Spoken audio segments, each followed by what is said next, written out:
வாரத்துக்கு ஒரு டைமோ, இல்ல 15 நாளைக்கு ஒரு டைமோ வாழைப்பழ கரைசல ஊத்துனா, செடி வந்து நல்லா பூ பூக்கும், நல்லா வளரும். இத வந்து நான் எக்ஸ்பீரியன்ஸ்ல தான் சொல்றேன். நம்ம சாப்பிட்டுட்டு குப்பையில தூக்கி போட போற வாழைப்பழத்த ஒரு டப்பால போட்டு தண்ணிய ஊத்தி வச்சுட்டோம்னா, ஒரு 2 வாரம் கழிச்சு வந்துட்டு பார்த்தா நல்லா அது ஃபெர்மெண்ட் ஆகிருக்கும். அத எடுத்து நல்லா நெறைய வாட்டர் ஊத்தி மிக்ஸ் பண்ணணும். கொஞ்சமா அப்படியே ஊத்திறக்கூடாது. நெறைய வாட்டர் ஊத்தி மிக்ஸ் பண்ணி எல்லா செடிக்கும் கொஞ்சம் கொஞ்சமா ஊத்திறணும்.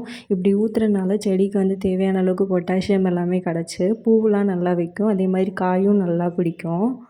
இது நான் யூடியூப்ல தான் பார்த்தேன். பார்த்துட்டு நான் ட்ரை பண்ணி பார்த்தேன். அதே மாதிரி நல்லா ஒர்க் அவுட் ஆனுச்சு. என்னோட முல்லைரும்பு செடிலாம் வந்துட்டு நல்லா செடியில வந்து பூவெலாம் டெய்லி எப்படியும் ஒரு 4 பூ 5 பூ குட்டி செடியிலேயே வர ஆரம்பிச்சிருச்சு. எல்லா செடியுமே நல்லா செழிப்பா வளர ஆரம்பிச்சிருச்சு. இதை நான் பூ பூக்கிற காய் காய்க்கிற செடிக்கு மட்டும் இல்லை, நான் எல்லா செடிக்குமே பொதுவாகவே ஊற்றிடுவேன். அது வந்து வளர்ச்சி நல்லாயிருக்கும் அப்படின்னு சொல்லிட்டு.